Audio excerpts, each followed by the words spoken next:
Good day, everyone. We're here to discuss an exciting technology that's changing how we pay. Alam niyo ba yung times na nakakalimutan mo ang wallet mo? O yung hassle ng pagbabayad ng cash? With biometric payments, hindi na problema yon. Today, ipapakita namin sa inyo kung paano ang fingerprints, facial recognition at iba pang biometrics ay nagiging paraan ng pagbabayad.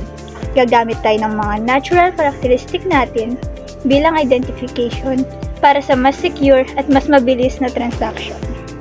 Biometric payments use unique physical characteristic natin like fingerprints, facial scan, or even iris recognition para makapag-transact.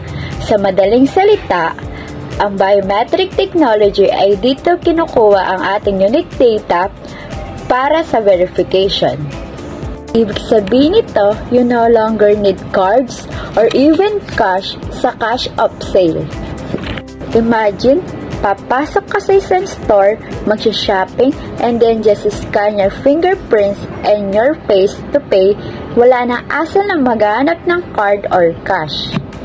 Some common example of biometrics used in payment system include fingerprint recognition. Ito yung pinakakilala para sa phone natin ngayon na may fingerprint sensors. Number 2, facial recognition. Camera ang mag-i-scan ng mukha mo para makapagbayad. Number 3, iris scanning. Mas advanced pa, kinukuha ang pattern ng iris mo, which is unique sa bawat tao. This is type of payment is being integrated in more and more stores para sa mas madaling experience sa pagbabayad. Para mas malinaw, let's take a look at some real-world examples.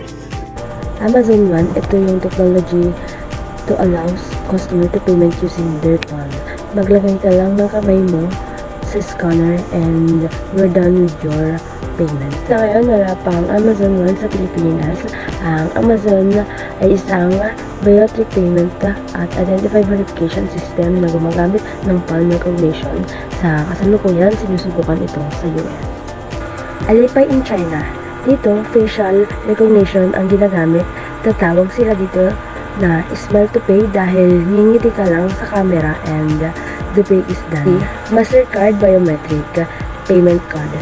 Ginagamit ito ang fingerprint sensor para sa contactless payment na secured kasi hindi lang basta card number ang gamit kundi fingerprint mo pa. Ano nga ba ang advantages nito? Number 1, convenience kasi hindi mo na kailangan ng physical wallet or cards. As long as andyan ang biometrics mo, let's say mukha mo or fingerprint, you can pay anywhere that accept it. Number 2, security. It's a lot more secure dahil ang fingerprints mo or mukha mo ay hindi basta-basta maduduplicate, hindi katulad ng mga traditional cards na pwede pang ma-skim or ma-hack. And last, speed. Wala nang kailangang ipasok na PIN o mag-swipe ng card. Papasok ka lang, tap, scan, or smile, and you're done. Isa pang magandang bagay dito ay kahit pa mawala ang wallet mo, hindi mawawala ang mukha mo o fingerprint mo. Ang ganitong technology is very compromising pagdating sa seamless experience ng customer. Hindi rin natin maiwasan ang mga challenges na pwedeng kaharapin ng biometric payment system. Isa sa mga biggest concern ay ang privacy. Dahil gumagamit tayo ng personal data like fingerprints, facial figures, or iris pattern, may panganib itong makompromise. Kung ang biometric data, hindi katulad sa password na pwede mong palitan. Ang biometric ay permanente at hindi mo to basta-basta mababago. Kaya napakahalaga ng data protection. Isa pang challenge ay cost.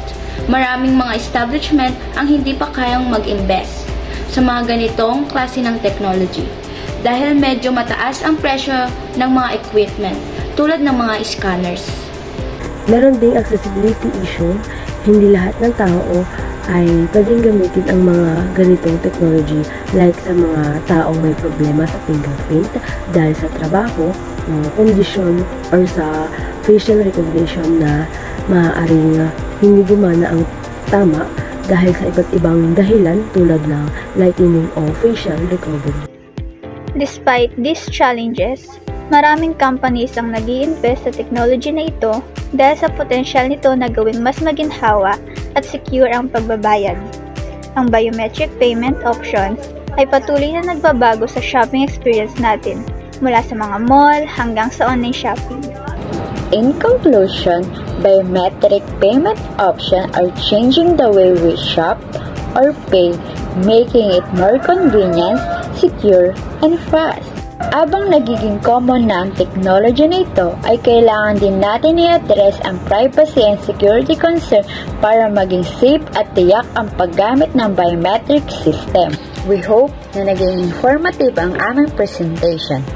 And we believe in the near future, biometric payments will be a common part of our everyday transactions.